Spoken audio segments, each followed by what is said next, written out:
வணக்கம். Trinity Waves music and dance அகாடமியிலேருந்து keyboard master உங்கள் பழனியப்பன் பேசுகிறேன். நான் என்னோடய பதிவெல்லாம் பார்த்துட்டு நிறைய பேர் எனக்கு ஃபோன் பண்ணி கீபோர்ட் கிளாஸ் எடுக்கிறத பற்றி கேட்குறீங்க. ரொம்ப மனசுக்கு சந்தோஷமாக இருக்குது. அதில் சில பேர் ஒரு சின்ன கோரிக்கையை வைக்கிறாங்க. அதை பற்றி தான் நான் இப்போ பேச போகிறேன். நான் என்னன்னாக்கா சார், இந்த மாதிரி என்னோடய பையன் 4th ஸ்டாண்டர்ட் படிக்கிறான், 5th ஸ்டாண்டர்ட் படிக்கிறான். அவன் எப்போவுமே ஃபோனும் கையுமா தான் சார் இருக்கிறான், இல்லைனாக்கா டிவி பார்த்துட்டு இருக்கான். அவனுக்கு எப்படியாவது ஒரு ட்ரையல் கிளாஸ் கொடுங்க. உங்கள் கிளாஸ்க்கு அனுப்பிச்சி ஒரு ரெண்டு கிளாஸ் அனுப்பிச்சி வச்சு அவனுக்கு இன்ட்ரெஸ்ட் வந்துச்சுனாக்கா அவனை உங்கள் இன்ஸ்டியூட்டில் மியூசிக் கிளாஸ் கற்றுக்கிறதுக்கு சேர்த்து விடுறேன் அப்படின்னு சொல்லிட்டு நிறைய பேர் ஃபோன் பண்ணுறாங்க. எனக்கு அது கேட்கும் போது என்னோடய பழைய ஞாபகம் தான் வருது. எனக்கு என்னன்னாக்கா, நான் என்னோடய கிளாஸ் கீபோர்ட் கிளாஸ் மியூசிக் கற்றுக்கிறதுக்காக எங்கள் அம்மாவும் அப்பாவும் பேசிக்கிறாங்க. என்னன்னாக்கா, பையன் படிச்சுட்டு இருக்கான், அவனுக்கு ஏதாவது ஒரு கைத்தொழில் கற்றுக் கொடுப்போம், அப்போ தான் எதிர்காலத்தில் அவன் முன்னுக்கு வர முடியும் அப்படின்னு சொல்லிட்டு பேசிக்கிறாங்க. அப்போ எனக்கு மியூசிக் கற்றுக் கொடுக்கறதுக்காக எங்கள் அப்பா சஜஷன் பண்ணுறாரு. ஏன்னா அவர் ஜெமினி தியேட்டரில் ஒரு தியேட்டர் பாயாக வேலை செய்கிறார். அவருக்கு அந்த தியேட்டர் பாயை வேலை செய்கிறனால அங்கே இருக்க மியூசிஷியன்ஸ் எல்லாம் பார்க்கும்போது தான் பையனும் ஒரு மியூசிஷியனாக வரட்டுமேன்ற விருப்பம். ஸோ என்னோடய ஜென்ரேஷனில் யாருமே மியூசிக் யாரும் படிக்கலை. அப்படி இருக்கும்போது என்னை கூப்பிட்டுட்டு என்ன பண்ணுறாரு அப்படின்னாக்கா, நாங்கள் அப்போ ஜெமினி தியேட்டர்கிட்ட இருக்கிறோம். அதாவது பாம்பூர் ஹோட்டலில் இருக்குது பார்த்தீங்களா, ஜெமினி ஃப்ளைஓவர் இருக்கு இல்லையா, அங்கே எனக்கு வீடு. அங்கேருந்து இங்கே சாலிகிராமத்தில் ஒரு மாஸ்டர் வகுப்பு எடுக்கிறாரு சொல்லிட்டு அவர்கிட்ட சேர்க்கறதுக்கு வராரு. அவர் பேர் PS திவாகர். அவர் தான் என்னோடய குருநாதர். அவர்கிட்ட என்னை சேர்க்க வரும்போது எனக்கு வயசு 9-10 இருக்கும், அவளை வச்சுக்குங்களேன். அவர்கிட்ட எடுத்துகிட்டு சேர்க்கும் போது அவர்கிட்ட, சார், இந்த மாதிரி என்னோடய பையனுக்கு நீங்கள் தான் மியூசிக் சொல்லி கொடுக்கணும்னு சொல்லிட்டு என்னை சேர்த்து விட்டுறாரு.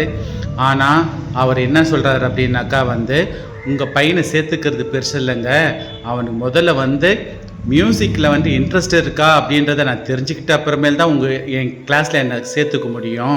அதனால் தினமும் ஒரு 2-3 நாளைக்கு என்னோடய கிளாஸுக்கு அமுச்சு வைங்க. அதுக்கப்புறம் பார்த்துக்கிட்டு உங்கள் பையனுக்கு சொல்லிக் கொடுக்கலாமா வேணாமா அப்படின்றத நான் யோசித்து சொல்கிறேன் அப்படின்னு சொல்கிறாரு. அதுக்கப்புறமேல் தினமும் நான் ஜெமினி கிட்டே இருந்து பஸ் பிடிச்சி, அப்போல்லாம் ஒரே ஒரு பஸ் தான், 17Bன்ற ஒரு பஸ்ஸு. அது எங்கேனாக்கா குன்றத்தூர் போகும். அந்த பஸ்ஸில் ஏறி இங்கே நான் இறங்கி இங்கேருந்து வருவேன். நான் அங்கே காவேரி ஸ்ட்ரீட்டில் வேதவெளி ஸ்ட்ரீட்டில் தான் அவரோட வீடு. அங்கே வருவேன், தினமும் வருவேன். கிட்டத்தட்ட ஒரு மாதம் விடாமல் அவர் வீட்டுக்கு வருவேன். அவர் எதுவுமே சொல்லிக் கொடுக்க மாட்டார், உட்காந்து பார்க்க சொல்லுவார், அவ்வளோதான். பார்த்துட்டு போயிட்டு இருப்பேன். இப்படியே ஒரு மாதம் ஆயிடுச்சு அவர்கிட்ட. அதுக்கப்புறமேல் தான் ஒரு நாள் உனக்கு பூஜை போடணும், ஜாயின் பண்ணிக்கோ, வரும்போது ஒரு வெத்தலைப்பாக்கு மட்டும் வாங்கின்னு வா, ₹1 எடுத்துகிட்டு வந்தால் போதும் அப்படின்னாரு. அதோடு நான் நான் என்கிட்ட 10 பைசா காசு வாங்காமல் அவர் என்னை வச்சு எனக்கு அவரோட கலையை சொல்லி கொடுத்தாரு, மியூசிக்கு. அந்த மாதிரி படாத பாடுபட்டு ஒரு குரு கிடைக்கிறது அவ்வளோ கஷ்டமாக இருக்கிற அந்த சூழ்நிலையில் என்னை தன் சீடனாக ஏற்றுக்கிட்டார். ஒரு மாஸ்டர்கிட்ட ஒரு கலையை கற்றுக்கிறதுக்கு சேர்கிறதுக்கு அவ்வளோ கஷ்டம் அப்போல்லாம். அது மட்டும் இல்லாமல் நான் கீபோர்டு கற்றுக்கும் போது என்கிட்டலாம் கீபோர்டு கிடையாது. இந்த மாதிரிலாம் யமஹா கீபோர்டோ இல்லை கேஷியோ கீபோர்டோ அப்போல்லாம் சரளமாக எங்கேயுமே விற்காது. வெறும் காபோ ஆர்கன், பியானோ, அந்த மாதிரி இன்ஸ்ட்ருமெண்ட்டு தான். அந்த மாதிரி காலகட்டத்தில் அவர்கிட்ட கற்றுக்கிற அந்த இன்ஸ்ட்ருமெண்ட்டை ப்ராக்டிஸ் பண்ணுறதுக்காக நான் என்ன பண்ணுவேன்னாக்கா, ஒரு பிரபலமான இடத்துல பியானோவை வாடகைக்கு விடுவாங்க. வாடகை விடுற இடத்துல போயிட்டு நான் காலையிலேயே போய் உட்காந்துருந்து, அங்கே வேறு என்ன மாதிரி பல பேர் வருவாங்க, டோக்கன் வாங்கிட்டு உட்காந்துட்டு இருப்பாங்க, டாக்டர்கிட்ட டோக்கன் வாங்கி உட்காந்துட்டு இருக்க மாதிரி. அதில் நாங்கள் 1 hour ப்ராக்டிஸ் பண்ணிட்டு போவோம். அந்த காலகட்டத்தில் அதுக்கு ஒரு சார்ஜ் பண்ணுவாங்க அங்கே. இந்த மாதிரி தான் வந்து நான் வந்து மியூசிக் கற்றுக்கிட்டேன். இப்படி இருக்க சூழ்நிலையில் வந்து என்கிட்ட வந்து இந்த மாதிரி வந்து ட்ரையல் கிளாஸ் கொடுங்க, என் பையனுக்கு வந்து இன்ட்ரெஸ்ட் இருந்தால் சேர்த்து விடுறேன் அப்படின்னு சொல்லிட்டு எனக்கு ஃபோன் பண்ணி கேட்கும் போது எனக்கு எப்படி தோணுது அப்படின்னாக்கா, பசியே இல்லாத ஒரு ஆளுக்கு பசியை ஏற்படுத்தி அவனுக்கு உணவு ஊட்டுங்க அப்படின்னு சொல்கிற மாதிரி இருக்குது. எனக்கு இப்போ இருக்க காலகட்டத்தில் வந்து நிறைய பசங்க யாரும் கொஞ்சம் பேர் யாராவது 10ல் ஒரு பசங்க நல்ல இன்ட்ரெஸ்ட்டாக இருக்கிற பசங்க இருக்காங்க இல்லையா, அவங்களுக்கு எப்படியாவது வந்து இந்த கலையை நல்லா சொல்லி கொடுத்து அவங்கள நல்ல ஒரு முன்னேற்றத்துக்கு கொண்டு வரணும்னு சொல்லிட்டு ரொம்ப ஆர்வமாக இருக்கேன்.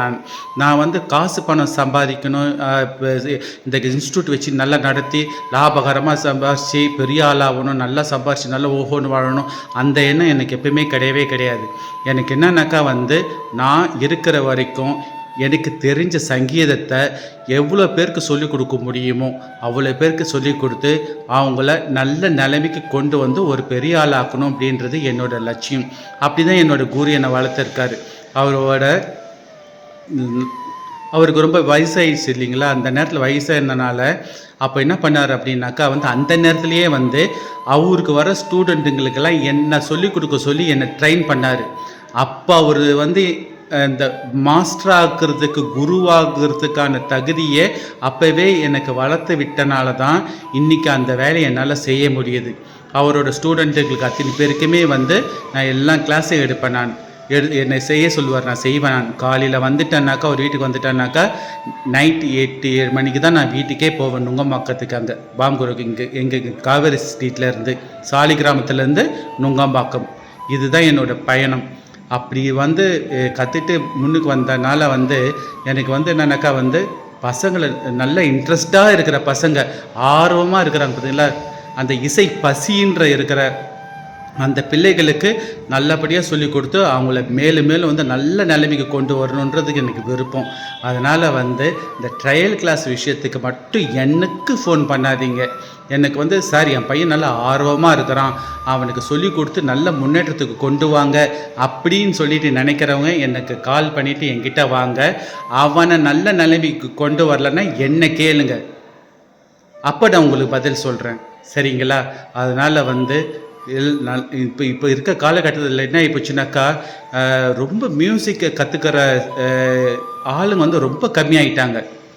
எப்போ இந்த ஃபோனு டிவின்னு சொல்லிட்டு வந்துடுச்சோ அப்போவே வந்து இந்த மாதிரிலாம் ஆயிடுச்சு. என்னோடய கருத்து அது, எனக்கு பார்த்த வரைக்கும். அதுக்கும் கொரோனாக்கு அப்புறம் வந்து இந்த ஹேபிட் வந்து இன்னும் ரொம்ப மோசமாகி போச்சு. அதனால் வந்து நல்ல ஒரு இன்ட்ரெஸ்டாக இருக்கிற ஒரு ஸ்டூடெண்ட் கிடைக்கிறது வந்து நான் கொடுத்து வச்சுருக்கணும்னு நினைக்கிறேன். ஏன்னா அப்படி பொறுக்கி எடுக்க வேண்டியதாக போயிடுச்சு ஸ்டூடெண்ட்டுங்களை. அந்த மாதிரி வந்து அந்த மாதிரியான மாணவர்களெல்லாம் நான் வச்சிட்ருக்கேன். அந்த மாதிரி மாணவர்களுக்கு தான் நான் வந்து தகுதியானவர்களுக்கு நான் வந்து பயிற்சி கொடுத்துட்டு இருக்கேன். சரிங்களா? அதனால் வந்து என்னை காண்டாக்ட் பண்ணும்போது யார் நல்ல நிலைமைக்கு வரணும்னு நினைக்கிறீங்களோ அவங்க என்னை காண்டாக்ட் பண்ணுங்கள். மியூசிக்கில் எனக்கு தெரிஞ்சதை நான் சொல்லிக் கொடுக்குறேன் நான். சரிங்களா? தேங்க்யூம்மா.